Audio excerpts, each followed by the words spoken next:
Let me preface this by saying my girlfriend, Chloe, and I are not easily scared. We're city girls, born and raised. We've dealt with our fair share of creeps and weirdos. But nothing could have prepared us for what happened when we moved into our dream home.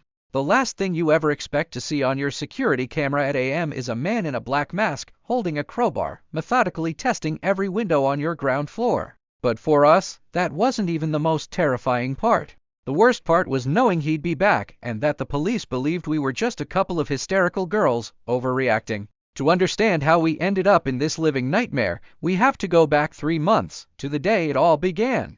The house was perfect, a quaint, 2-story home with a little back garden, nestled at the end of a quiet suburban street. It was the first place Chloe and I had bought together, a symbol of our future. We spent the first few days in a blissful haze of unpacking boxes, painting walls, and dreaming of the life we would build there. Our cat, Bella, explored every nook and cranny, and for the first time in our lives, we felt truly settled. The only blight on our perfect little picture was the house to our right. It was a mirror image of our own, but where ours was filled with life, that one was a hollow shell. The owner had started renovations and then, apparently, vanished. Windows were boarded up, the yard was overgrown, and a pile of rotting lumber sat by the front door. The fence that should have separated our back gardens had been torn down, leaving an open, undefined space between our property and the derelict one. We figured we'd put up a new fence ourselves eventually. It didn't seem like a big deal at first. Behind both our houses was another property, a rental, separated from us by a flimsy wooden fence. From what we could see, several young men lived there. We'd occasionally see them cutting through the abandoned garden to get to the street, a shortcut. We didn't think much of it. Maybe they knew the owner, maybe they had permission.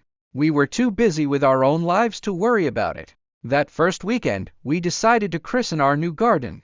We set up a couple of chairs, opened a bottle of wine, and watched the sun go down. It was peaceful, perfect. Just out of curiosity, we glanced up at the house behind us. And that's when we saw him. A man was standing in a second-floor window, staring blankly down at us. He wasn't trying to hide, he was stock still, a dark silhouette against a darker room, making it very clear he was watching. His face was a pale oval, devoid of any expression. It was unsettling, but we brushed it off. Just a curious neighbor, Chloe whispered, trying to sound casual. But after half an hour of his unwavering, empty stare, the wine didn't taste as good. The air felt colder. We packed up and went inside, locking the back door behind us.